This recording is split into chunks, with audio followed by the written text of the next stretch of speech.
차트입니다. 오늘 주식들이 다 내려갔습니다. 오늘은 종합주가 지수를 먼저 한번 볼게요. 종합주가 지수를 봅니다. 종합주가 지수를 보면 종합주가 지수가 왜 먼저 보는가 하면요.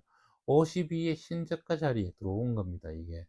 그러면 52의 신저가 자리가 들어왔다는 얘기는요. 무슨 얘기인가 아마 여기서 52일을 오늘부터 뒤로 52일을 세려 봅니다. 52일을 세려 보면 뭐가 나오는가 하면요. 52에 신저가 있을 때는 요 봉이거든요. 요 봉요. 요 빨간 봉이 52의 신저가입니다.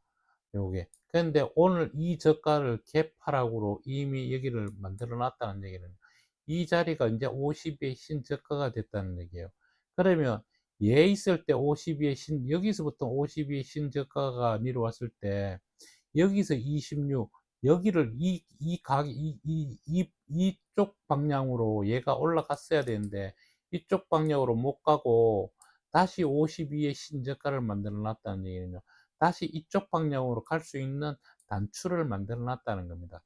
이거를 제가 그 삼성 SDI스도 그때 설명을 해 드렸거든요. 삼성 SDI. 여기에서 52의 신저가는 이렇게 만들어 놨고 우리 딸내미가 여기서 물어봐서 내가 사도 된다라고 했고 그 다음에 올라갈 수 있는 단추는 다 만들어 놨다. 그러면 지금 우리는 여기서 이게 더 내려갈 거냐 어디까지 내려갈 거냐를 보는 거잖아요. 얘는 누구랑 비슷하게 생겼죠? 52의 종합주가 지수하고 비슷하게 생겼죠. 종합주가 지수하고요. 종합주식하고 비슷하게 생겼다. 모든 우리나라 주식은 지금 현재 차트가 똑같이 이렇게 생겼을 겁니다. 왜냐하면 종합주가 지수에 맞춰니까요. 그렇지 않은 주식을 내가 사야 된다고 해서 카카오를 설명을 했고요. 그 다음에 네이버를 설명했습니다. 네, 그렇게 설명을 했거든요. 그거랑 반대 가는 방향으로 가 있는 놈을 우리는 그게 네이버가 아니고 이게 네이버입니다. 그걸 가서 사야 된다. 이렇게 얘기를 했잖아요. 그래서 지금 제가 하고 싶은 얘기는 뭔가 하면요. 종합주가 지수하고 똑같이 생겼고 삼성 SDI가 이어서 더 많이 빠질 거냐, 이 가격을 훼손할 거냐. 지금은 훼손해질 것 같습니다. 훼손을 한다 그러면 여기서 조금만 더 내면 다시 52의 신저가가 되거든요. 그러면 또 다시 이쪽으로 올라갈 수 있는 길이 생깁니다. 여기서 52의 신저가일 때 26일에 구름으로 올라가는 자리는 이 자리였었습니다. 이 자리요. 어느 자리인가 하면요. 이 자리입니다. 다시 한번 보여드릴게요. 요 자리입니다. 요 자리는 얘가 올라갈 수 있는 자리인데 이 자리를 가지 못하고 이렇게 내려와가 다시 52의 신저가를 만드는 여기서 26일에 고가자는 여기거든요. 근데 여기는 올라가기가 조금 위험합니다. 왜 그런가 하면 여기서는 77변곡이 또 있습니다. 여기서 제가 77변곡을 설명하기에는 너무 어려운 문제가 있어서 77변곡을 설명을 못 해드리고요. 여기에 77변곡이 있는 자리로 얘가 다시 52의 신저가를 잡으면 가는데요. 여기서 무조건 내려간다가 아니고 만약에 종합주가 지수가 52의 신저가에서 다시 이런 식으로 올려낸다면 얘는 다시 이쪽 방향으로 갈 수도 있다라는 겁니다. 하지만 우리가 그거는 나중 문제고요. 지금 먼저 ADX를 봤을 때 ADX는 이미 윗방향으로 틀어 올라가고 있거든요. 윗방향으로 틀어 올라간다는 얘기. 하락으로 이미 시작을 했고 하락으로 강하게 올라갈 거냐 약하게 올라갈 거냐를 이제는 봐야 됩니다. 그러면 우리가 강도를 얘기할 때 어떤 얘기를 했죠? 카카오 가지고 설명을 한번 해드렸죠. 카카오 때 어떤 얘기를 해줬죠? 안쪽과 바깥쪽. 그러니까 바깥쪽으로 있을 때는 강한 거고 안쪽으로 들어오면서 약한 거라 그랬죠. 이거 설명하면서 어떻게 설명했는가 하면요. 얘가 올라가려고 강했으니까 안으로 들어와서 쉬어야지 됩니다. 근데 쉬어야 되면서 쉬면서 바로 눌림목으로 바로 들어온 거잖아요. 그죠? 그랬을 때 삼성 SDI를 다시 가서 보면요. 이 자리에서 우리가 조금 더 크게 한번 볼게요. 더 크게. 더 크게 본다 그러면요. 이 자리에서 보십시오.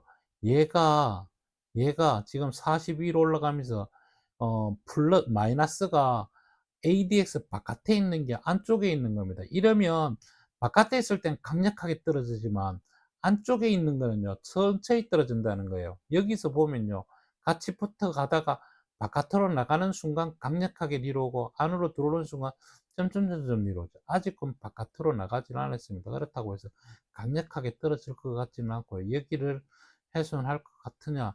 여기 훼손 안 하고 올라가면 쌍바닥이고 그렇지만 아직은 내려갈 것 같습니다. 왜냐하면 위에서 골드가 나야 되는데 골드 날 기미가 뭐 전혀 없습니다. 전혀 없고 이거를 그렇다고 무조건 내려간다. 종합주가 지수가 올라가면 얘가 올라갑니다. 요거는 그렇게 보면 되고요.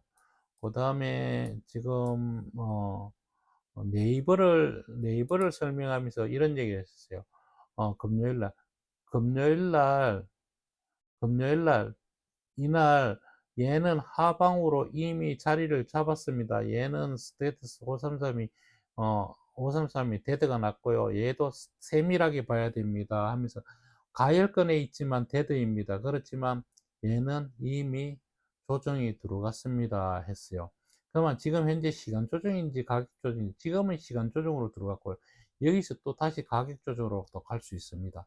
자, 보십시오. ADX를 한번 볼게요.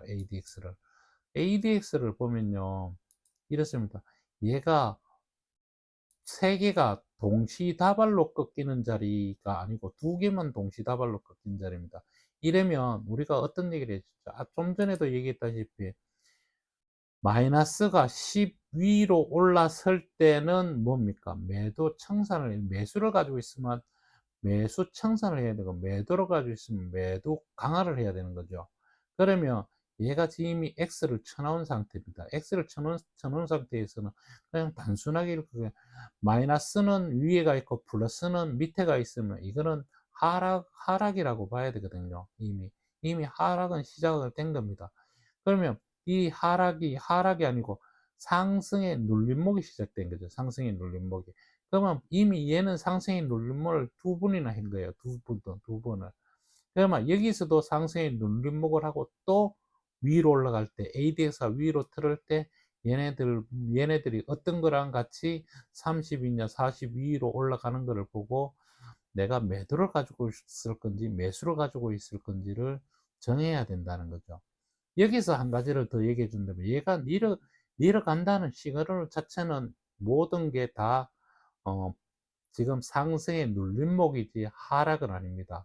그러면 이게 하락으로 접에 들라 그러면요. 첫 번째 그냥 우리가 쉽게 볼 수 있는 방법은 이런 방법이 있습니다.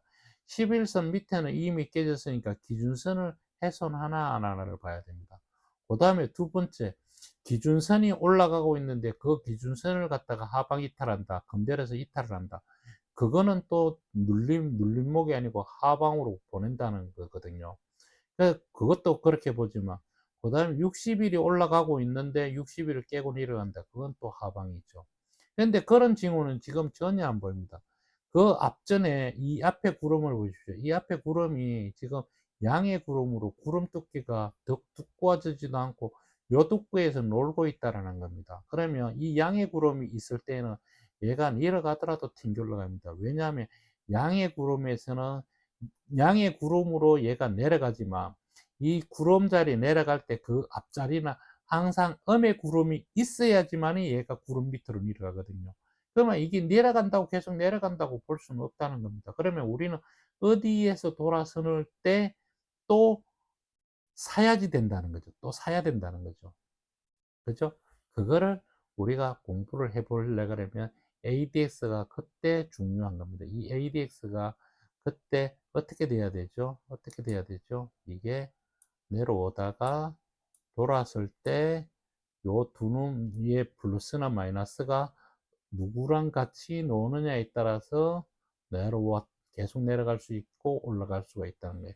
그래서 이 ADX는 계속 이 모든 지표에 대해서 제가 설명을 해 드리는 게 그 이유가 그런 데서 있습니다.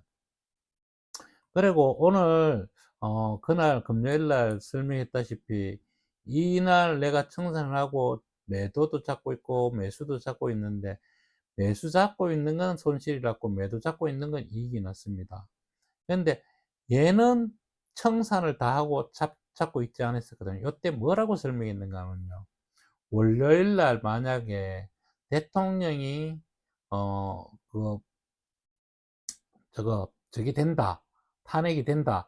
그러면 그게 호재인지 악재인지는 알 수는 없지만 리스크가 해소된 상황으로 보면 주가가 위로 방향으로 갈 수 있을 겁니다 했는데 그렇지 않고 안 됐죠. 안 되니까 오늘 이렇게 떨어지는 겁니다. 보십시오.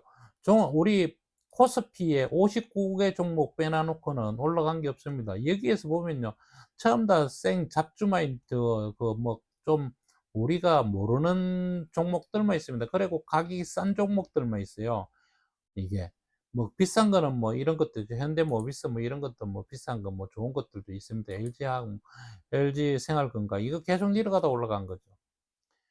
그 외에는 우리가 아는 종목들은 100%다 내려갔습니다. 이게 뭐 때문에 그럴까요? 리스크 때문에 그럽니다. 리스크. 우리가 아는 리스크는 어떻게든지 회복할 수 있지만 모르는 리스크 나올 때는 이게 감당이 안 되는 거거든요. 그래서 네이버를 볼 때 네이버는 괜찮고요. 카카오는 볼 때 조정이 이미 들어갔습니다. 어디서 할지 모르고요. 여기서 고려아연을 하나 더 볼까요? 우리가 고려아연, 고려아연을 한번 볼게요. 고려아연에서 내가 보여주고 싶은 얘기를 하고 싶은 얘기가 뭔가 하면요. 이 자리입니다. 이 자리에 보면요. 고려아연이 이 자리에 ADX 플러스 마이너스가 동시다발로 꺾인 이 자리는요. 강력한 매도 자리입니다. 그러면 이 자리가 나왔을 때는 오늘이어야지 이 자리가 나거든요. 아침이 되면 이게 꺾이는 걸 알 수가 있어요. 이날일 때는 몰라요. 이날일 때는. 금요일날. 오늘 월요일날 알 수 있거든요. 월요일 아침 일찍 보고 이 가격은 어느 가격이고 바라볼 거 없이 그냥 바로 매도를 쳐야 되는 겁니다. 이게 동시다발로 꺾였을 때 내가 매도를 치는 겁니다. 이게 다시 뒤 올라갈 수도 있어요. 이게 다시 뒤 올라갈 수도 있지만 이 뒤 올라가기에는 머나먼 길을 이미 건너왔다는 겁니다. 그러면 얘가 시간 조정에 들어갈지 가격 조정에 들어갈지는 더 지켜봐야지 될 것 같습니다. 감사합니다.